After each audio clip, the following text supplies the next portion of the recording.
The dessert spoon slipped from my trembling fingers and clattered against the fine china plate, the sound echoing through the dining room like a gunshot. My son Michael had just spoken words that froze my blood in my veins, words that would change everything forever. "Mom's moving to a nursing home tomorrow," he announced casually to his wife Sarah, as if I weren't sitting right there, as if I were already dead and buried.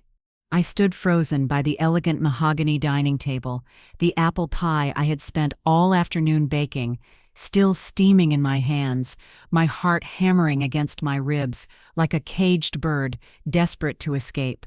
43 years I had lived in this house, 43 years of memories, of laughter, of tears, of raising the ungrateful man who now sat at my table, calmly discussing my future as if it were a business transaction. Sarah smiled, that perfect practice smile that had fooled me for years, the same smile she used when she complimented my cooking while secretly ordering takeout for herself. "That's wonderful news, Michael. The Sunset Manor has such lovely gardens. Your mother will be so much happier there with people her own age. My name is Eleanor Matthews. I am 71 years old, and for the past 2 years I have been living the most elaborate lie of my life, pretending to be a struggling widow living on Social Security, while secretly sitting on a fortune that would make my greedy family's heads spin. But tonight, as I watched my son and daughter-in-law celebrate my exile from my own home, I realized the time for pretending was over. 6 months ago, I would have never imagined I'd be eavesdropping on my own family's conversations about putting me away like an unwanted piece of furniture. But there I was, standing in my own hallway, listening to Michael and Sarah discuss my fate in hushed whispers they thought I couldn't hear from the kitchen. "The house is worth at least $800,000. Sarah's voice carried clearly through the thin walls. "And that's just the beginning. Have you seen how much she spends on groceries every week? There's got to be more money hidden somewhere." My blood turned to ice water. They weren't concerned about my well-being. They were calculating my net worth like vultures circling a dying animal. "Mom's getting more confused every day," Michael replied, and I had to grip the wall to keep from gasping out loud. "Confused?" I balanced my checkbook to the penny every month, remembered every birthday, every anniversary, every important date in their lives better than they did. "Yesterday she asked me the same question 3 times, Sarah added, her voice dripping with false concern. The lie hit me like a physical blow. I had asked her once, just once, if she needed anything from the store before I went shopping. "Dr. Henderson said, 'That's a classic sign of early dementia,'" Michael continued, and my heart stopped. Dr. Henderson had never said any such thing.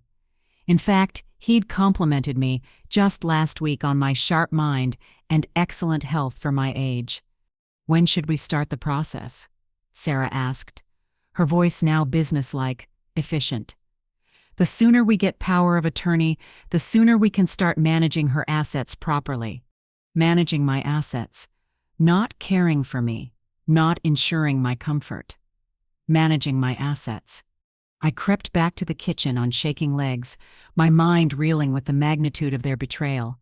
My own son, the boy I had nursed through childhood illnesses, supported through college, helped establish his business, was plotting to have me declared incompetent, so he and his wife could steal everything I owned.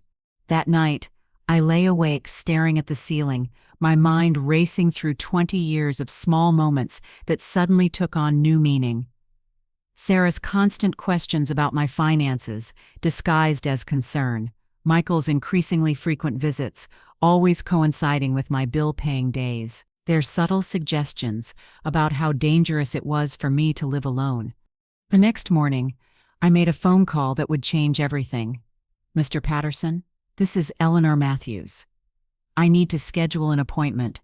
It's urgent." David Patterson had been my financial advisor for 15 years, ever since my husband Harold passed away and left me with more money than I ever knew what to do with. Harold had been a quiet genius with investments, turning his modest teacher's salary into a small fortune through decades of careful planning and smart choices. "Mrs. Matthews," David said, when I arrived at his office later that day, "you look troubled. Is everything all right?" I told him everything.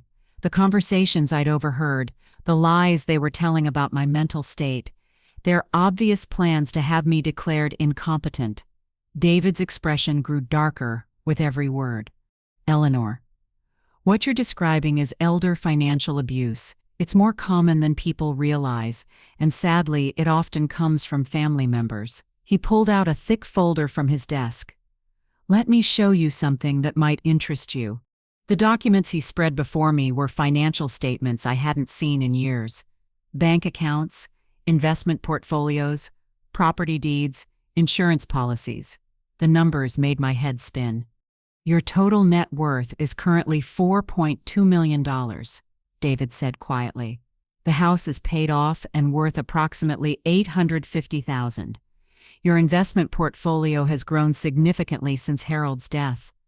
You also have $1.8 million in various savings accounts and CDs, plus the rental property in Florida that brings in $3,000 a month.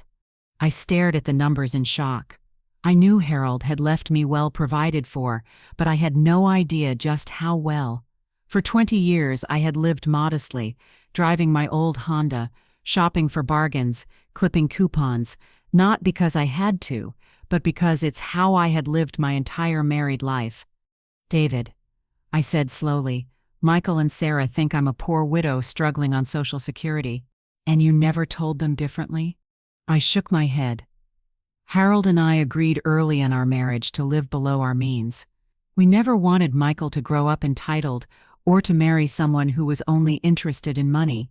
We thought if he never knew about our financial situation, he'd learn to make his own way in the world. How's that working out? David asked with a wry smile. Apparently, he learned to make his own way by planning to steal from his mother. Over the next hour, David helped me understand the full scope of what my family was attempting.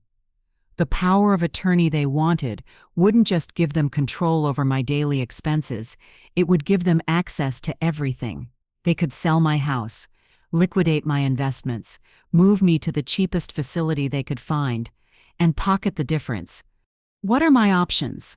I asked. Well, you could confront them directly, but that might just make them more careful about their planning. Or his eyes gleamed with something that might have been mischief. You could let them think they're succeeding while we document everything for legal purposes. What do you mean? I mean, we could set a trap. Let them reveal their true intentions while we record everything. Give them enough rope to hang themselves, legally speaking. The idea terrified and thrilled me in equal measure. Wouldn't that be dangerous? Not if we do it right. I have connections with an attorney who specializes in elder abuse cases. We could have legal protection in place while we gather evidence. I thought about Harold, about the values we had tried to instill in our son, about the man Michael had become despite our best efforts. Set it up, I said finally. If my son wants to play games with his mother's life, then let's make sure it's a game I can win. That afternoon, I drove to the local electronics store and bought something I never thought I'd need, a small digital recorder. The young clerk who helped me was patient and kind, showing me how to use it, how to hide it in my purse, how to transfer the files to a computer. Are you working on a memoir, ma'am? He asked, innocently. Something like that, I replied. I want to make sure I remember all the important conversations accurately. When I got home, Michael's car was in my driveway. I found him in my study, going through the papers on my desk, with the casual entitlement of someone who already considered everything in the house to be his property. "Mom," he said when he saw me, not even bothering to look embarrassed. "I was just trying to help organize your bills." Sarah and I noticed some of them were getting behind. Another lie. I paid every bill the day it arrived and kept meticulous records. "That's thoughtful of you, dear," I said, my hand moving to the record button on the device hidden in my purse. "But I manage my own finances just fine." "Mom, we're worried about you. Yesterday you seemed so confused when we were talking about your medications." "I'm not on any medications, Michael." "See, that's what I mean. You're forgetting things," Dr. Henderson said. "What exactly did Dr. Henderson say?" I interrupted, watching my son's face carefully. He stammered for a moment, clearly caught in his lie. Well, he said that forgetfulness at your age is perfectly normal, but we should keep an eye on it. When did you speak to Dr. Henderson about me? Sarah was concerned, so I called his office. More lies, piling up like autumn leaves. I let him dig himself deeper, recording every word, every fabrication, every attempt to manipulate me into believing I was losing my mind. That evening, Sarah joined us for dinner, and the conversation turned to my future with the practiced ease of people who had rehearsed this scene many times. Eleanor, we've been thinking, Sarah began, cutting her roast beef with surgical precision. This house is really too big for you now. All these stairs, all the maintenance, wouldn't you be more comfortable somewhere smaller? I've lived here for 43 years, Sarah. This is my home.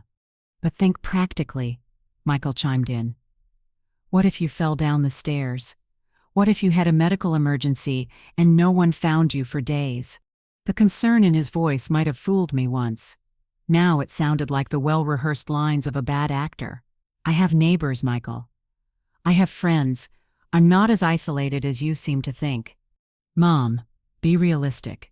Mrs. Henderson next door is 90 and barely leaves her house. The Johnsons on the other side travel 6 months out of the year. If something happened, what are you suggesting?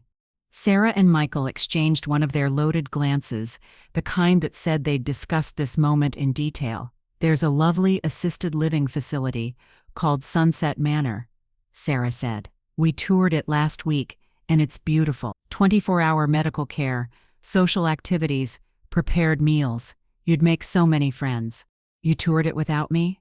We wanted to make sure it was suitable before we mentioned it, Michael explained. We know how you hate to be disappointed. The recorder in my purse captured every word of their perfectly coordinated sales pitch. They had brochures, price lists, even an application that was mysteriously already filled out with my personal information. How did you get my social security number for this application? I asked. It was in your desk drawer, Michael said without missing a beat. We thought it would save time. They had gone through my personal papers, stolen my private information, and filled out paperwork to institutionalize me, all without my knowledge or consent. The violation felt like being stripped naked in public. The monthly fee is only $4,500, Sarah added helpfully, and that includes everything: meals, activities, housekeeping, medical care. Really quite reasonable. Only $4,500. They had no idea that amount represented less than 2 days of investment income from my portfolio, but they were banking on me believing I couldn't afford it, that I'd be forced to sell my house to pay for their chosen prison. I'll need to think about it, I said carefully. Of course, Michael said, reaching over to pat my hand with false affection. But don't think too long, Mom. These places fill up fast, and at your age you really shouldn't be living alone. That night, after they left, I sat in Harold's old chair in the study and played back the recording. Their voices filled the quiet house, cold and calculating, discussing my life as if I were already dead. Tomorrow would be the dinner where everything changed. Tomorrow they would finally reveal the full scope of their greed, and tomorrow I would be ready for them. The morning of what I now think of as the Last Supper dawned gray and cold, matching the chill that had settled permanently in my chest. I stood at my kitchen window, watching Michael's BMW pull into my driveway at exactly 9 o'clock. Punctual as always when it came to his own interests. He knocked once before using his key, the presumptuous gesture that had once seemed caring, now feeling like a violation. "Morning, Mom," he called, his voice carrying that false cheerfulness I had learned to recognize as a warning sign. I emerged from the kitchen, wiping my hands on my apron, playing the part of the confused old woman they expected to see. "Oh, Michael, I wasn't expecting you so early. I told you yesterday I'd be here to help you with some paperwork," he said patiently, as if speaking to a child. Another lie, for the recorder hidden in my apron pocket. He had mentioned no such thing. Sarah appeared behind him, carrying a leather portfolio that looked expensive and official. She kissed my cheek with the cold precision of a snake striking its prey. Eleanor, you look tired. Are you sleeping well? As well as can be expected, I replied carefully. That's exactly what we wanted to discuss, Michael said, settling himself at my dining room table and spreading out documents like a general planning a battle. We've been doing some research about your options. I sat across from them, my hands folded in my lap, the recorder capturing every word. What kind of options? Sarah opened her portfolio with theatrical flourish. We found the perfect solution for your housing situation. Sunset Manor has agreed to fast-track your application. Fast-track? Well, yes, Michael said, not meeting my eyes. There was a cancellation, and they can take you as early as next week. My blood turned to ice, but I kept my expression neutral. Next week? That seems very sudden.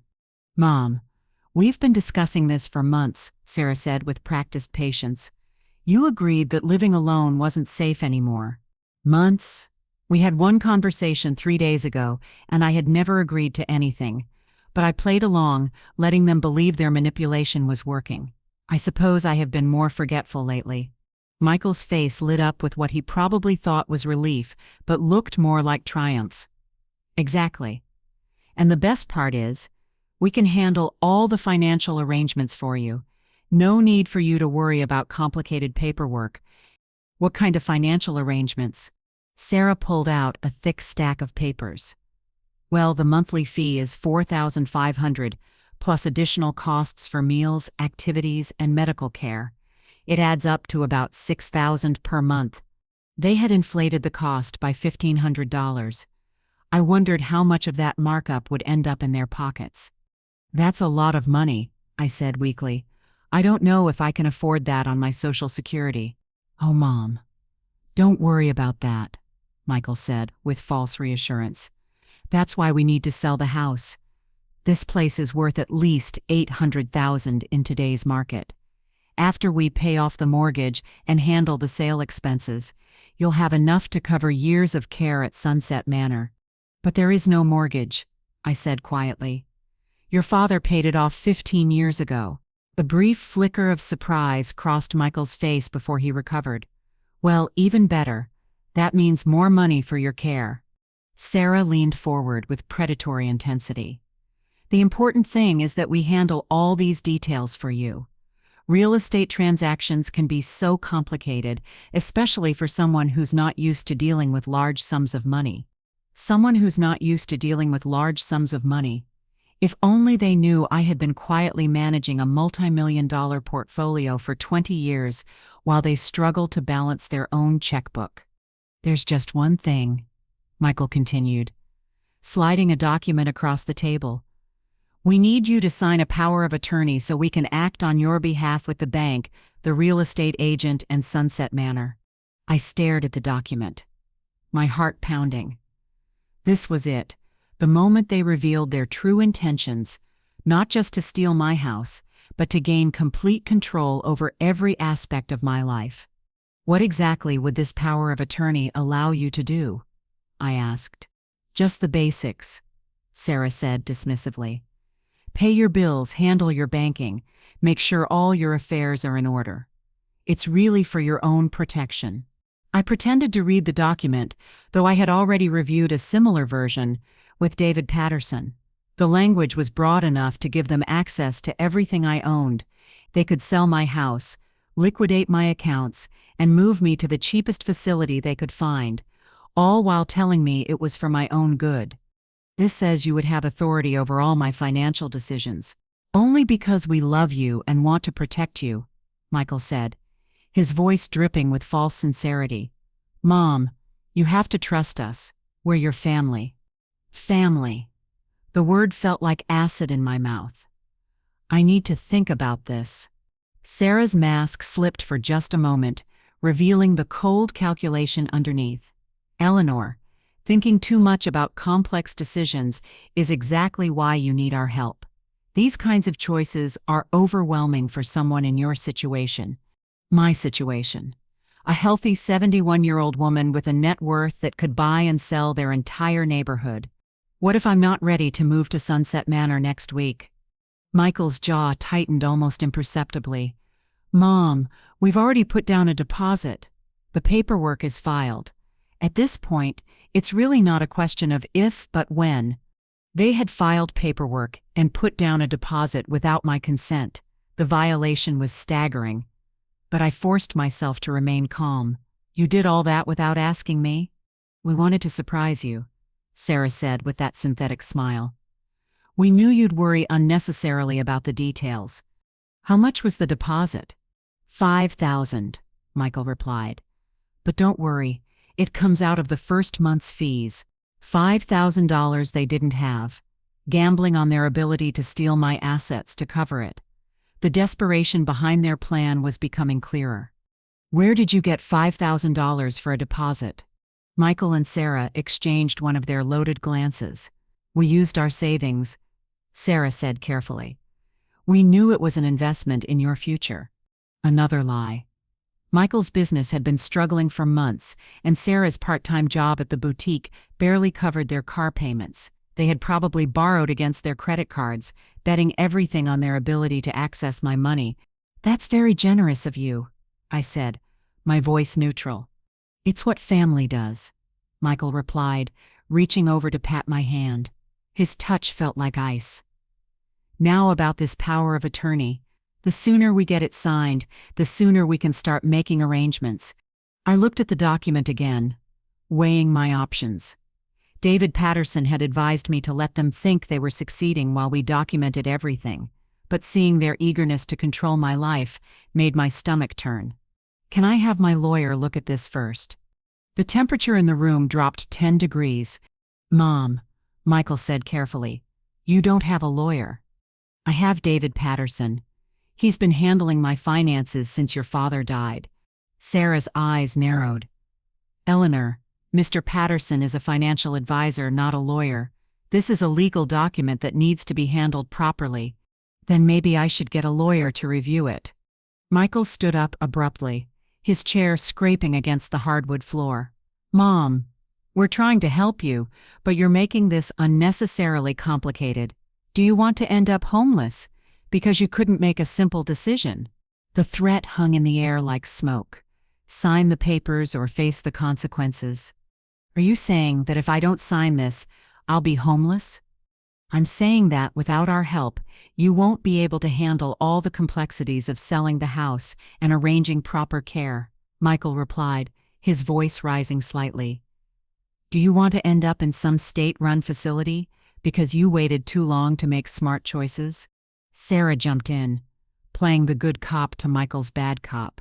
What Michael means is that we love you too much to let you struggle alone, but we can only help if you let us.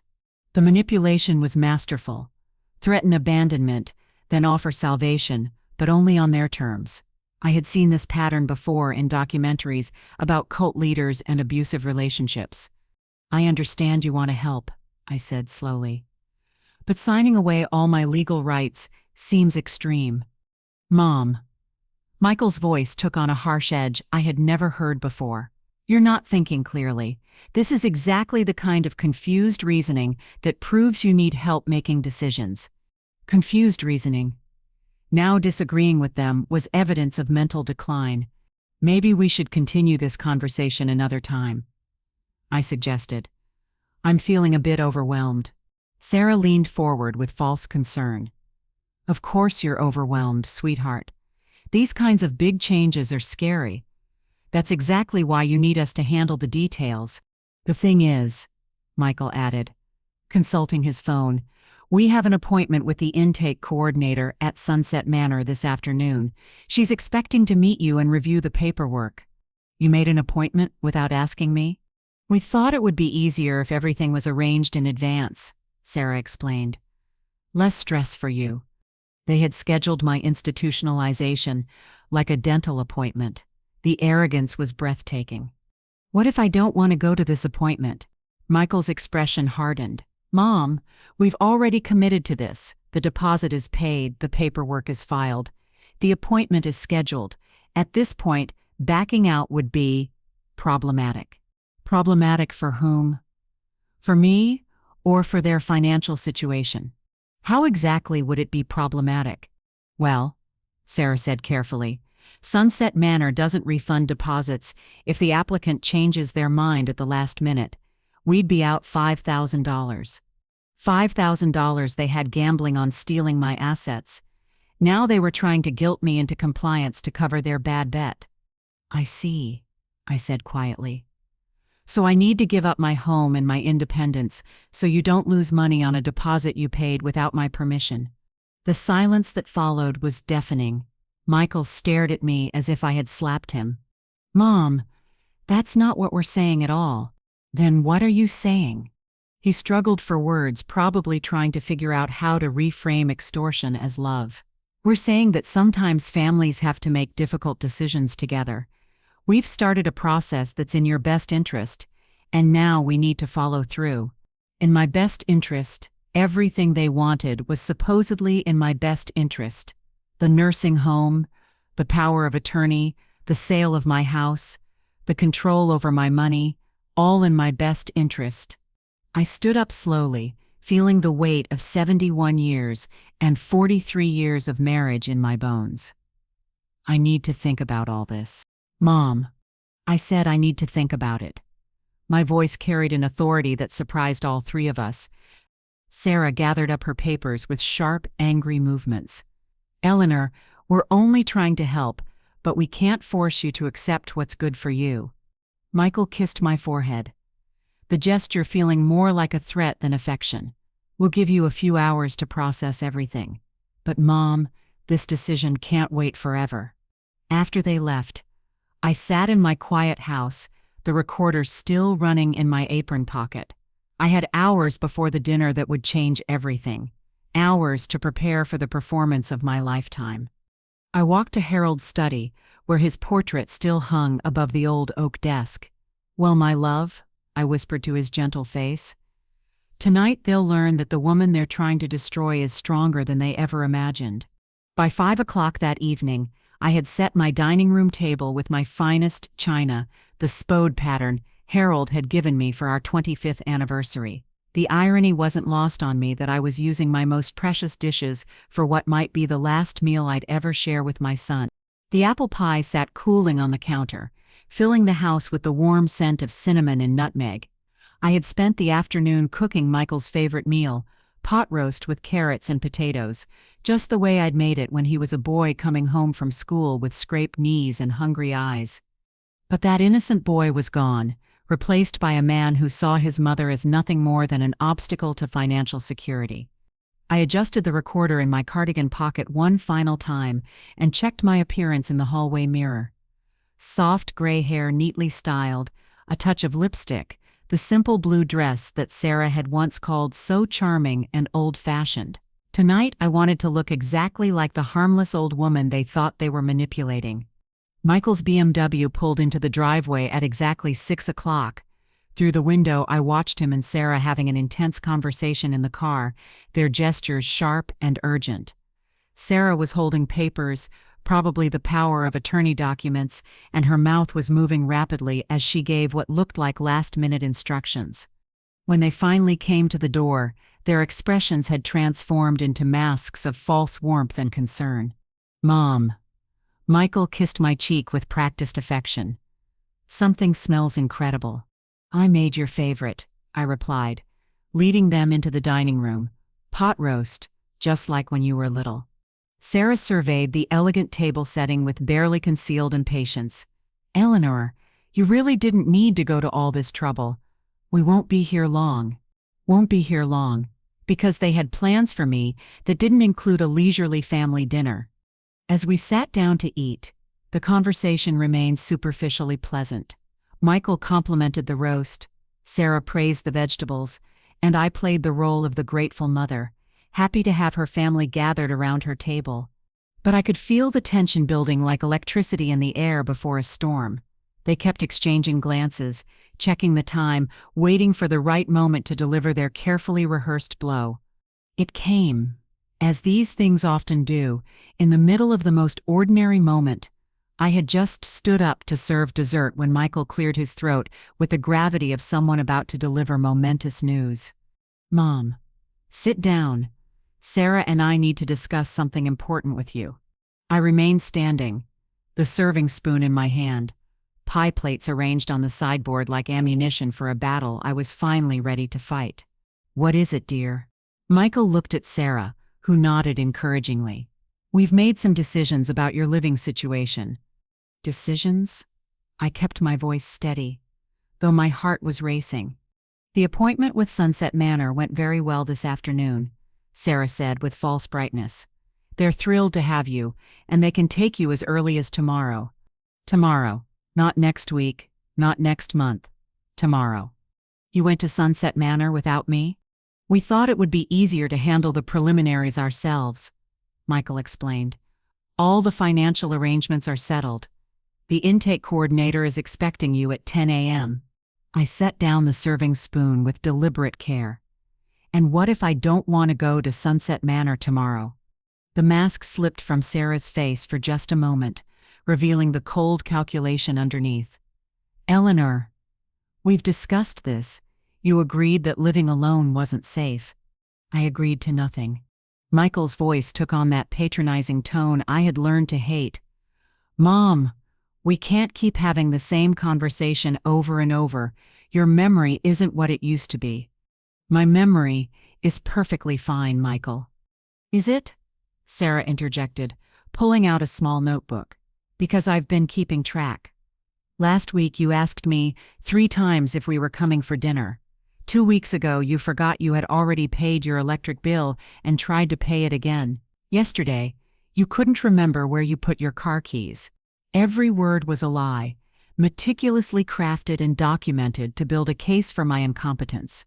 The violation was so complete, so calculated, that for a moment I couldn't breathe."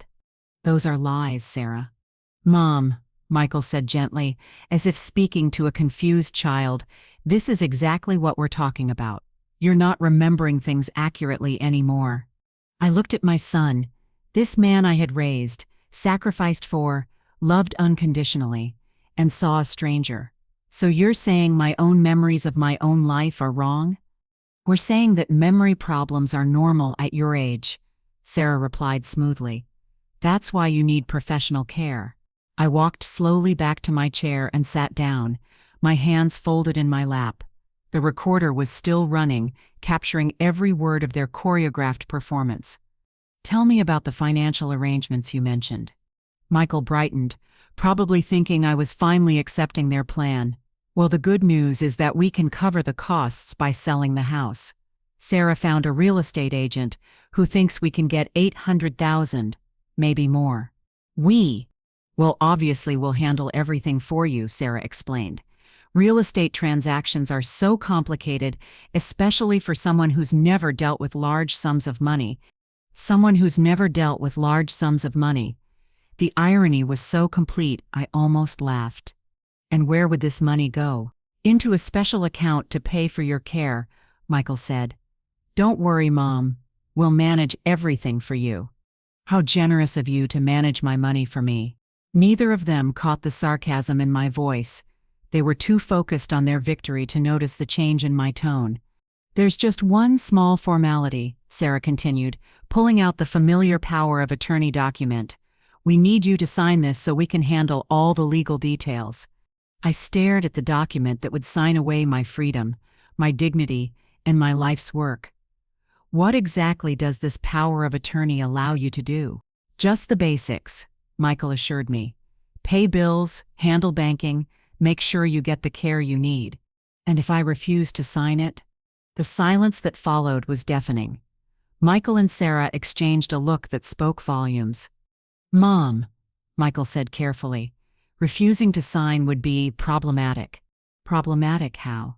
Sarah leaned forward with false concern.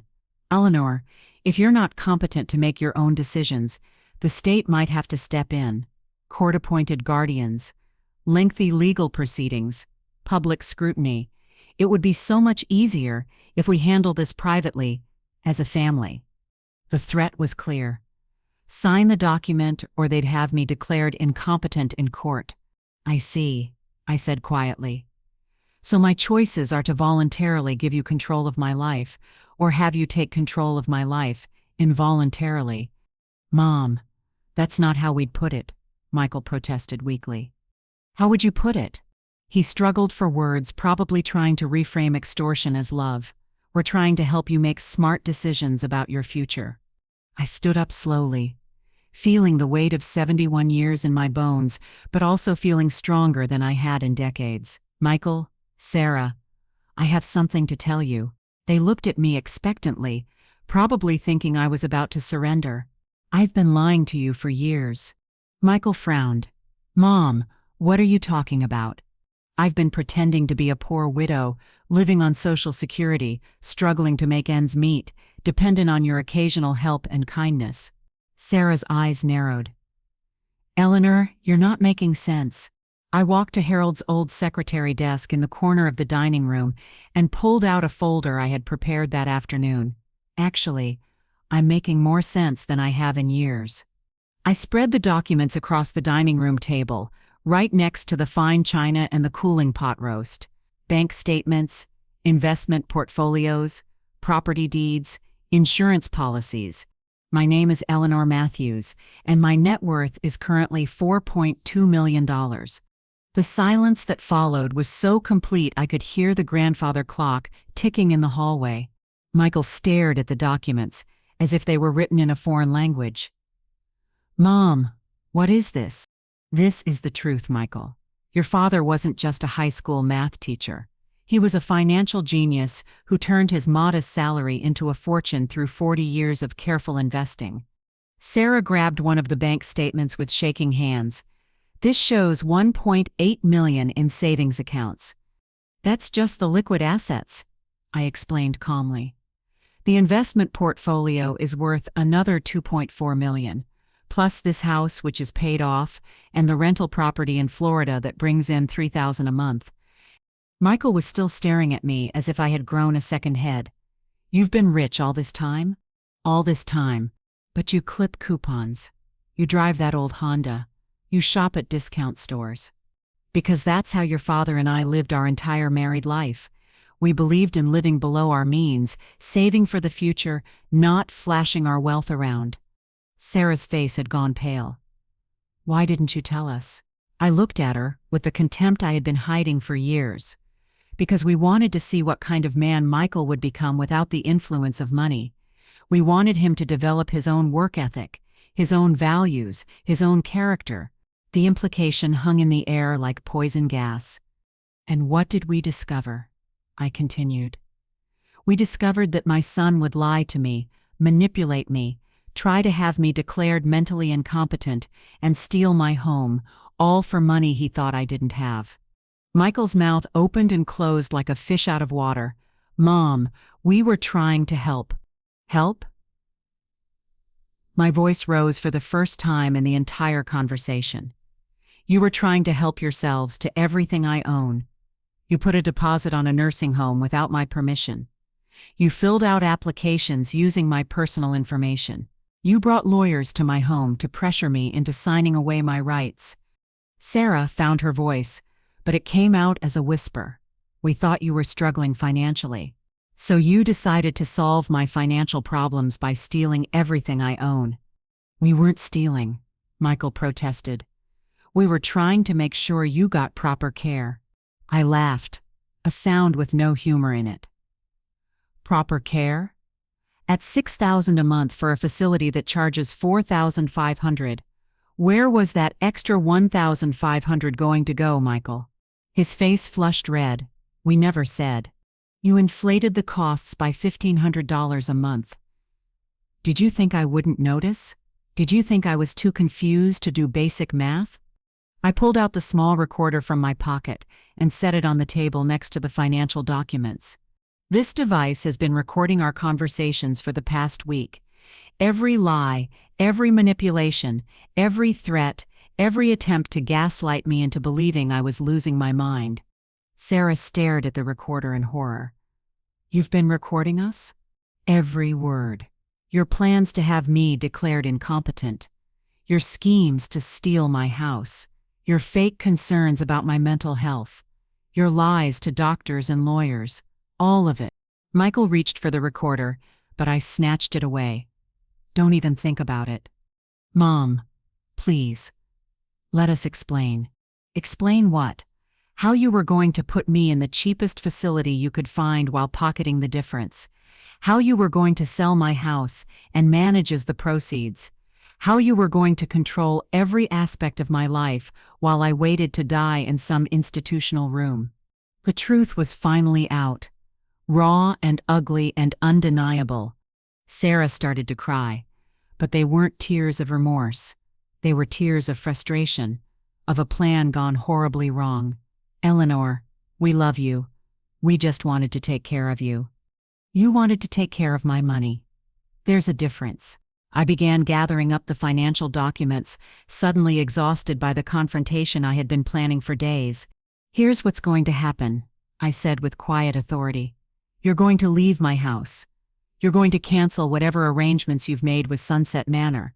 You're going to stay away from me, my property, and my affairs. Mom, you can't be serious, Michael said desperately.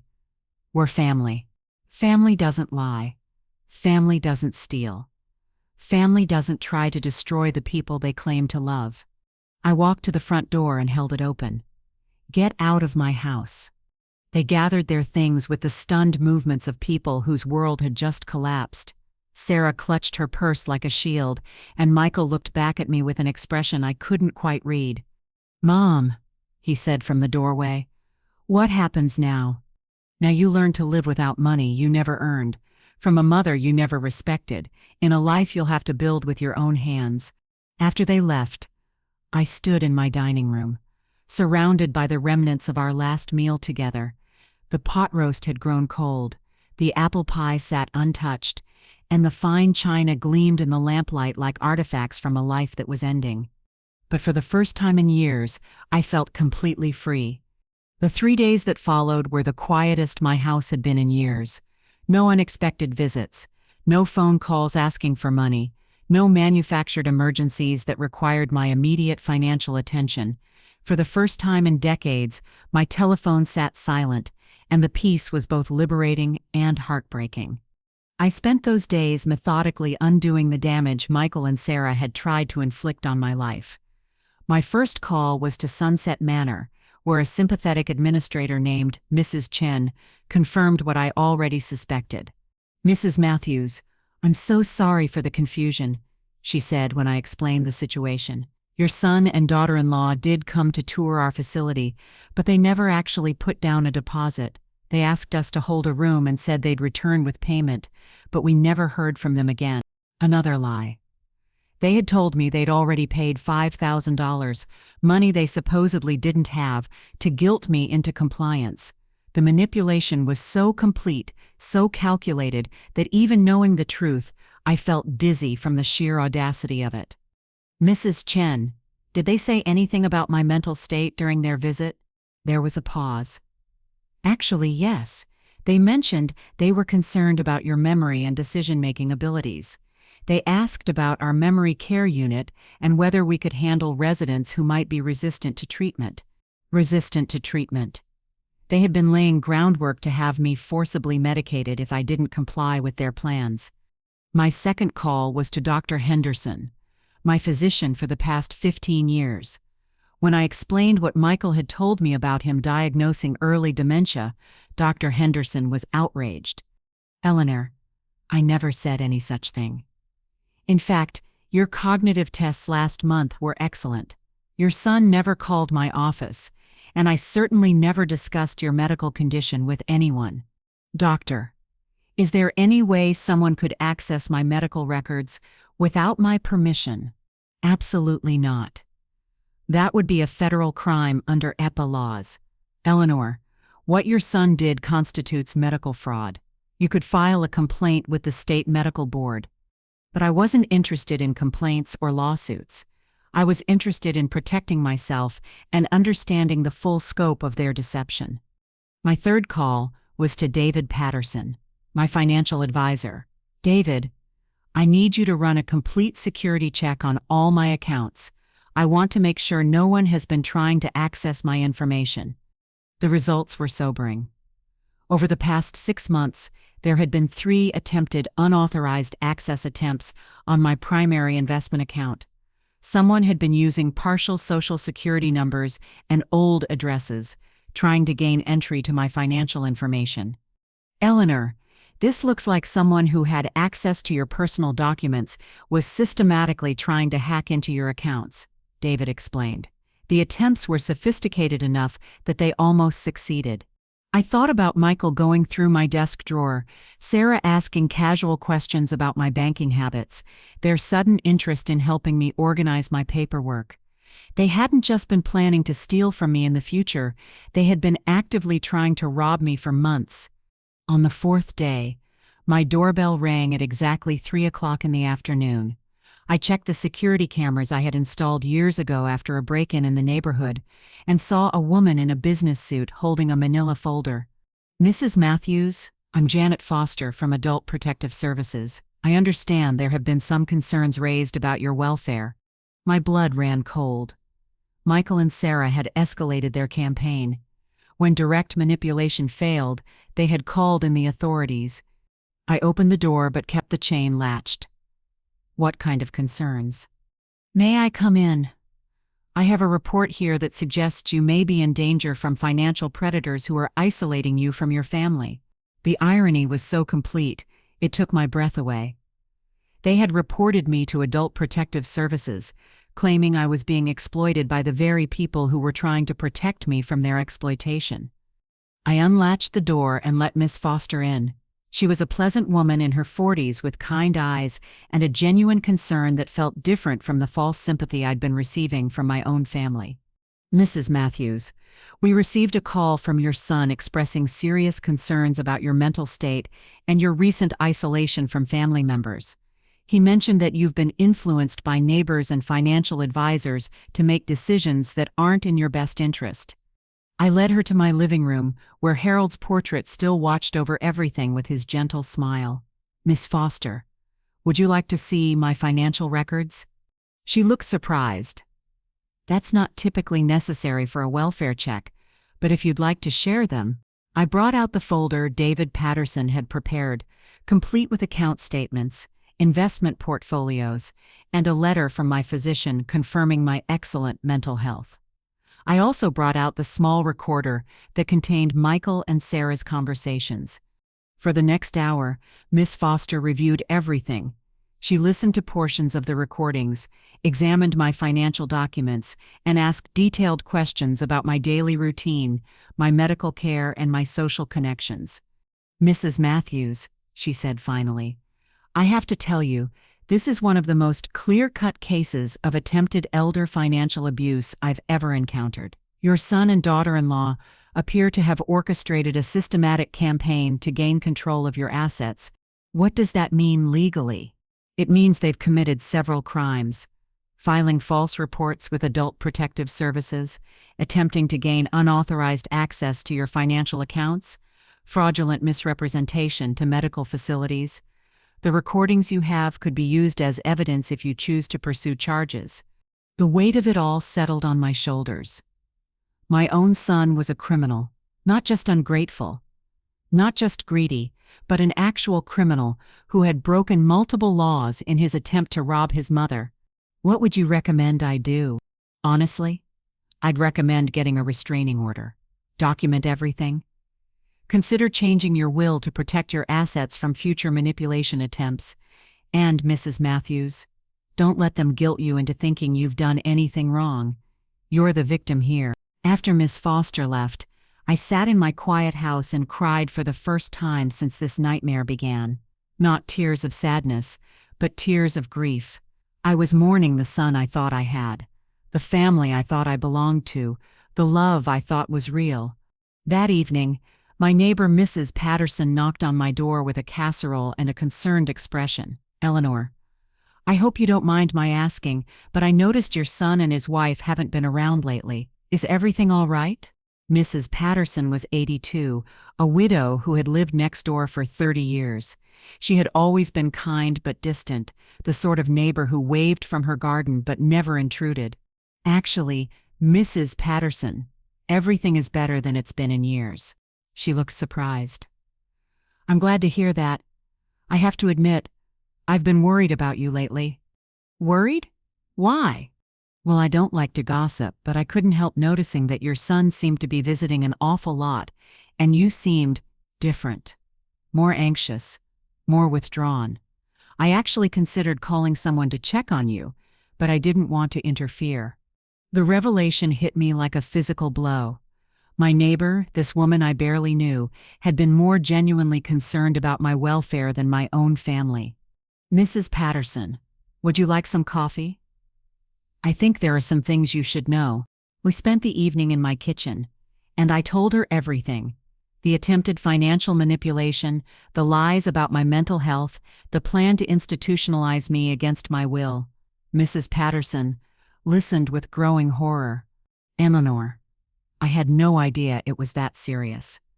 I just knew something felt wrong about the whole situation. What do you mean? Well, for one thing, your son never seemed particularly interested in spending time with you. He'd come over, but he'd always be on his phone or looking through your mail or asking questions about your bills. It didn't feel like normal family visits. Why didn't you say anything? I didn't want to interfere with family business, but now I wish I had. Eleanor, what they tried to do to you is monstrous. That night, I made a decision that would change everything. I called my attorney, Mr. Williams, and asked him to prepare 2 documents, a restraining order against Michael and Sarah, and a completely new will that would ensure they never profited from their attempted abuse. Eleanor, Mr. Williams said, are you sure about this? Cutting your son out of your will entirely is a significant step. I'm not cutting him out because I'm angry. Mr. Williams, I'm cutting him out because he's proven that he sees me as nothing more than a bank account with legs. If I left him money, it would only validate his belief that patience and manipulation eventually pay off. What would you like to do with your estate? I had been thinking about this for days. I want to establish a foundation to help elderly victims of financial abuse. I want to donate to organizations that provide legal aid to seniors. I want to fund programs that educate families about the warning signs of elder exploitation. And the house? I looked around the home I had shared with Harold for 43 years, where I had raised Michael, where I had believed I was building a legacy of love and family values. I want to donate it to a nonprofit that provides transitional housing for elderly abuse victims.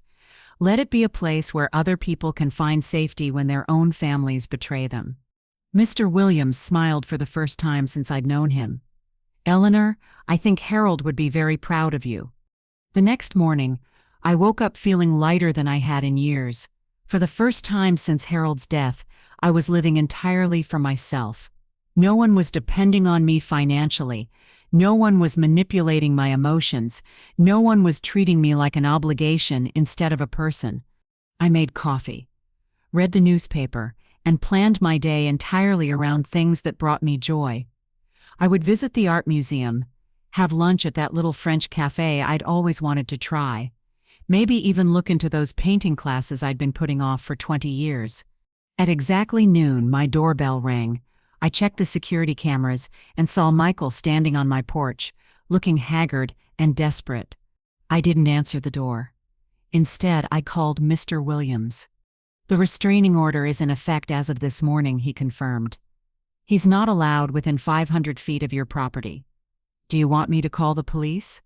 I watched through the window as Michael knocked again, then tried to peer through the curtains. He looked older than his 45 years, stress and desperation aging him in ways that money couldn't fix. Not yet, I told Mr. Williams. Let's see what he does. What he did was exactly what I expected. He used his key. The sound of my front door opening triggered the security system I'd had upgraded after Miss Foster's visit. An alarm began blaring, and within minutes I could hear sirens in the distance. Continue to part 5. Final part 500 words. Michael stood in my hallway, frozen by the sound of approaching police cars. Through the window, I watched Sarah get out of their BMW, probably planning to play the concerned daughter-in-law role one final time. "Mom," Michael called over the alarm. "We need to talk." I emerged from the kitchen, no longer afraid, no longer willing to be manipulated. "You're violating a restraining order, Michael." "A restraining order?" "Mom, Have you lost your mind? Even now, even caught red-handed breaking into my home, he was still trying to gaslight me into believing I was the problem. The police arrived just as Sarah reached the front door. 2 officers, one young and earnest, one older with tired eyes that had seen too much family drama. "Ma'am," the older officer said to me, "we received an alarm call about a break-in." "Yes, officer. My son has a restraining order against him, but he used his key to enter my home without permission." Michael's face went pale as the younger officer checked the restraining order on his tablet. "Sir, you're going to need to come with us." "This is insane," Sarah screamed from the doorway. "She's a confused old woman who's being manipulated by strangers. We're trying to help her." The older officer looked at me with professional assessment. "Ma'am, do you feel you're being manipulated or coerced by anyone?"